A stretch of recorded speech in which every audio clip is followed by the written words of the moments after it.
Hey guys, hope you're doing well. Happy Saturday.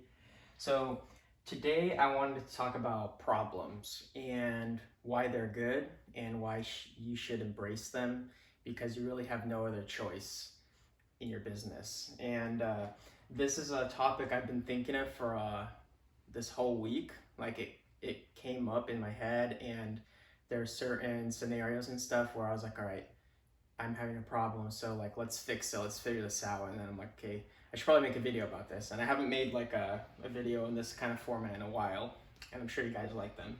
So why do you have problems? Why do we have problems in a business? Well, the first reason why you have problems is simply because you don't you don't understand a system or a process, right? So simply you don't understand. So you don't understand. So, I mean, that's kind of common sense, but when you start a business, like for instance, me, I had no one like training me on this. I didn't learn like specifically the clothing industry and like how to make a brand from anyone. I taught myself. So, along with doing that, you obviously run into a lot of problems because no one is showing you exactly how to navigate those. Like, I did go on YouTube and I learned stuff on there, and I did learn like from other people's mistakes, but that doesn't mean that you're going to be free from your own. And obviously, like my boss right now, like he's been my mentor, and he has like a manufacturing company, but a lot of the stuff overlaps, and a lot of like the stuff I've been showing you guys, like the way I run this business, is I've learned from him. But like I said, when you have a clothing brand, it's different than other things, and you will learn as you go, right? So that's what I've been doing. Another big reason why you might be having problems in your business is that you don't have good systems. And you don't have good systems. This one is probably, honestly, the biggest factor in regards to having problems and issues, is because if you don't have good systems in place, you're going to be constantly tripping up over yourself and things are not going to flow smoothly, right? So, I've showed you guys like the way I organize files, the way I make inventory and all that stuff. Even when I do that and how organized everything is, little problems still pop up. But what you do with those problems when they pop up is you make them learning points. So you never want to push problems downstream. And that's another huge point. So don't push problems downstream. That's like one of the biggest factors into solving problems. The first step is to not push it downstream. So I'm sure I've talked to people, so a lot of people I talk to, and then they start talking about their jobs and stuff like that, and then they kind of rant about like, oh, I don't like my boss, I don't like this and that, and I'm actually curious. I always like go in depth with them, like, so why don't you like it? What are things that you don't like about it? What about management, stuff like that? And this issue keeps popping up, is that there's a bunch of problems in their business or in their job, and like they just get pushed onto them. And that's like, honestly, this is like a weird word to use, it's kind of nefarious. So employees or managers or bosses, they see that there's a problem with a process or a system in their business, and instead of taking care of it and actually trying to solve it, they like push it downstream to another person, and then sometimes that person even will push it downstream again. And a lot of times the problem in the business or the job, it happens over and over again. Like the next day, like you come to work and you have to deal with the same problem again, and no one's really fixing it. And that's because of poor management, and people don't want to develop good systems. That's why like work sucks oftentimes. Work oftentimes sucks because you're always tripping over yourself, and the work is not flowing. And specifically when you have a clothing brand and you're by yourself, this is like a huge thing. This is what happens. So like when you have a clothing brand and you pass problems downstream, even if you work by yourself, like you're self-employed, this is what's happening. You have this feedback loop. So that's you right there, and you're pushing the problem downstream, it's coming back at you. And that's like a horrible way to conduct yourself, and all you're doing is creating the same problem. So I recently kind of did this actually. I had a customer and he bought some clothing and he bought 2 sticker packs. Well, on Shopify, they have the order list, like what the customer bought, and there's a visual. It shows like a hoodie, and then it shows like a sticker pack, and it shows something else. So that's on the right side or on the left side. But then on the right side, it says 1 out of 1 or 2 out of 2 or 3 out of 3, whatever, like however many units of each one they ordered. Unfortunately, like I'm more visual rather than like looking at numbers and words and stuff. So I only see the picture and I'm like, oh, a hoodie, a sticker pack, and like a keychain or something. So in my brain, that's 3 items. But really you have to look on the right side and it says how many of each there are. So like for that kind of order, it'd actually be 4 items, right? So I sent the order out, and then the customer later on was like, oh, hey, you only sent me 1 sticker pack and I ordered 2. I'm like, oh dude, I'm so sorry. And like immediately I sent him out another one, and he got it.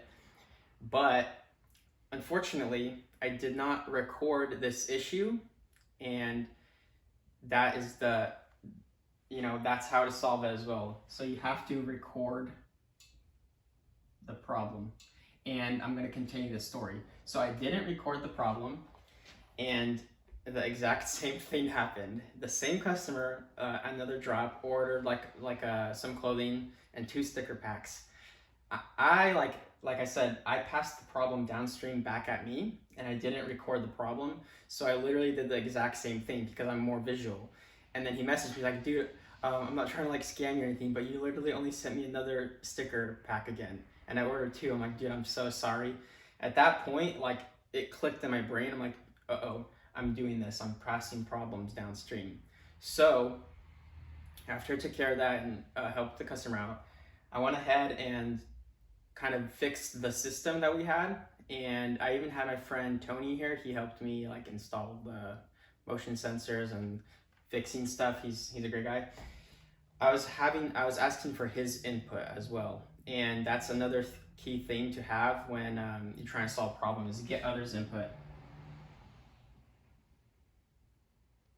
So I was like, hey, what do you think that we should do? Like, because I have Michael that works here as well. I was like, what do you think we should do?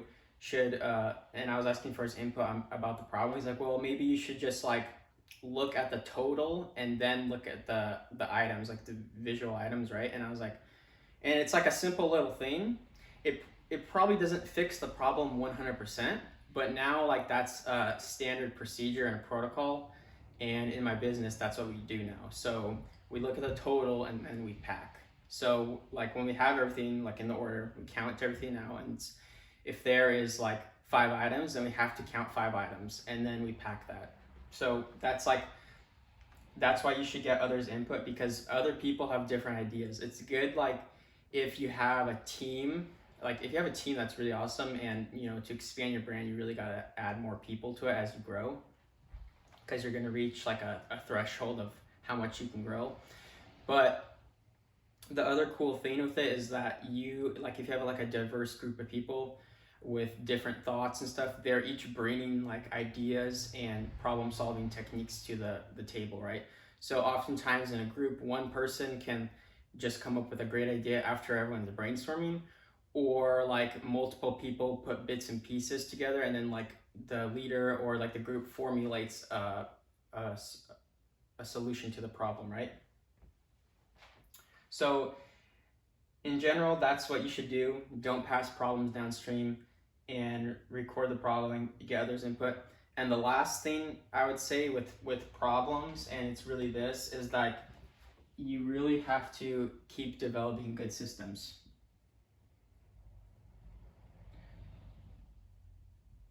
So basically what happens is after you record the problem, you have to figure out a system for it. So I made a video last week about like a customer service sheet, because what happened was when we're growing a lot and there's a lot of people that are ordering, so that means that there's more customers I have to deal with, right?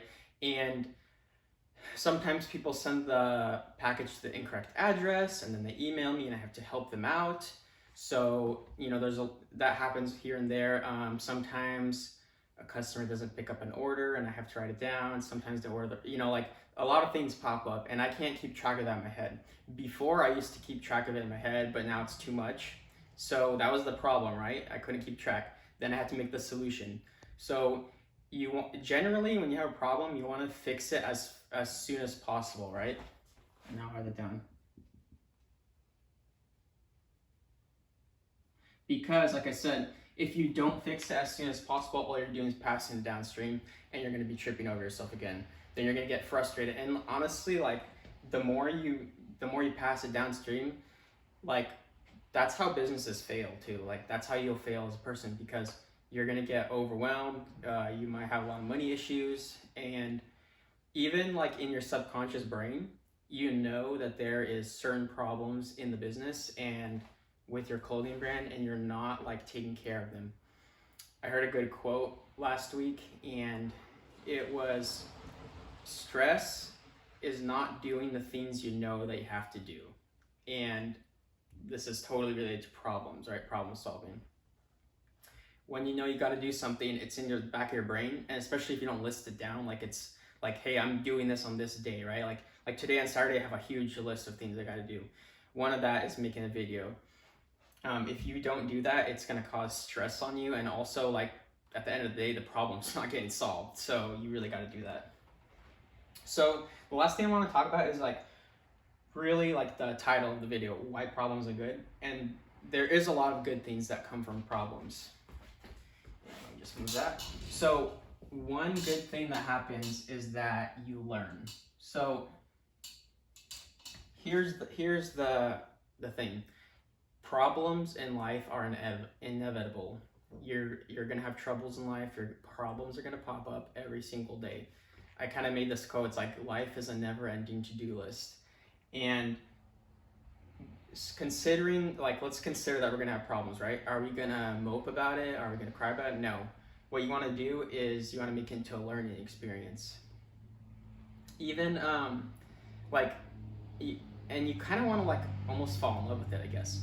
Like there is people in your high school or college and they're just super good at math and they actually enjoy it even though it's difficult. The reason why they probably enjoy it is because they like problem solving, and math is really just problem solving, So you kind of want to take it on. Like there's like a military term, it's like embrace the suck, like you want to just embrace it, right? You don't want to run away from it.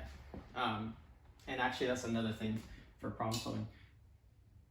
Don't run away. Don't be a little baby, And I've done this in my life, especially when I was younger, and I still do this, and like I have to remind myself, don't run away from the problem. Just face it head on. Just get it taken care of. The other good thing about problems and problem solving, finding solutions, is this is a big one. Efficiency. So the more problems you solve on a daily basis with your clothing brand and business, the more efficient you'll be, which will create a feedback loop. And so the more efficient you are, the happier customers are. They tell their friends, those people buy it, then more people buy it, and more people learn about your brand, and it keeps growing and growing and growing.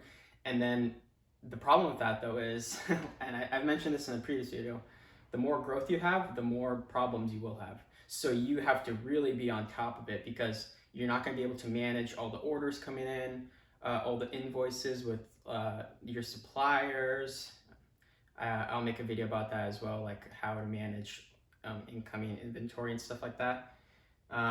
So you really got to be on top of it. Like for instance, I told Michael this. I was like, hey, everything you see here will literally change. Like almost nothing in here is going to be the same. And even like this place, we'll probably be here for a couple of years, but I was like, hey, we'll get a warehouse one day, and that's going to be totally different. We're going to have to create new systems. Everything's going to be different. But, when you problem solve, you're going to be more efficient, and in turn, you're going to make more sales. And really, like, sales is like what you really need for a clothing brand, because you're just not going to be able to survive. Like, you need customers to buy stuff, and you need them to be happy, and you want that to happen because you want to, like, develop your business and do your dream job, right? you know, and honestly, like, problem solving is fun. Like, that's another good thing about it. And like I mentioned earlier, you want to embrace it and you want to have fun with it. And the more you do it, the better you get at it, right?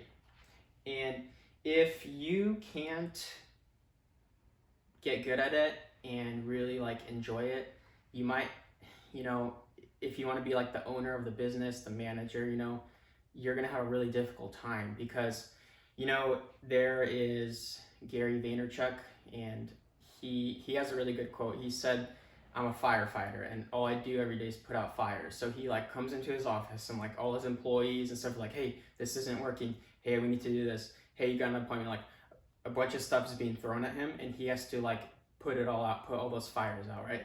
And I feel like that too.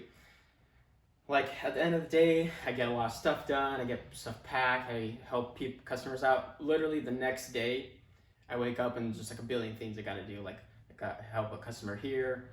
This order needs something added here. Like there's so many things that you got to do, and I'm like constantly ordering more stuff. I don't want to run low on inventory, all that stuff. So like this doesn't really fit into a category, but like this is also a point. Problem solving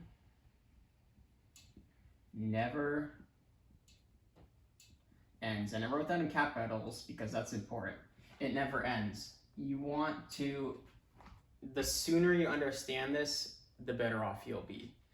You want to just accept it and roll with it, right? Because every single day you're gonna have problems in the business and you wanna keep figuring them out as best as you can. I've seen this happen a lot of times and I wanna make a video about this as well. So when you're creating a brand and you're starting out, you have a huge boulder, right? And you see this big mountain and you have to just push the boulder up the hill, and it's so difficult. It's so hard to get it up to the top where you can actually see everything. But once you get to the top, you just toss the boulder down and it starts to roll down the hill. And what I mean by that is things pick up, things get better, you get more sales, you get more customers, you grow the brand, you develop new products, like so many good things happen. Oftentimes people quit because they just can't get the boulder up the hill. And with that, a lot of times because they have problems. One of the problems they might have, like this is a big one, is that they're just not getting enough sales, right? And then they quit. And they might have just a bunch of other issues, like supply issues with their, like getting like quality products and stuff like that. So really, don't give up. When you have problems, embrace them and just figure them out, right? Like keep pushing that boulder up the hill. And once you get up the hill and you roll it down, it's a really great feeling. I feel like I'm just about like at the top right now, as in terms of like a turning point in my life. And I've talked about this earlier about like I'm gonna be quitting my day job soon, and there's gonna be a lot of good changes with business that I'm looking forward to, and like I can like almost taste it, you know, like I'm almost there. And you know, I'll make a video about that. But even with that, like I'm gonna have a bunch of other problems. Like one of the problems is that I have to keep holding myself like to a strict like diet, to a strict time schedule, all that stuff, right? And if you don't do that, you know, you might run into more problems and things won't work out for you, right? But that's kind of a tangent. So in general, you know, we talked about why problems happen, how to solve them, the good from it, and ultimately the end point is like it never ends. So I hope you guys liked this video about problem solving. Let me know in the comments down below if you got any value from it, and hope you guys have a great day, and I'll catch you later. Thanks guys.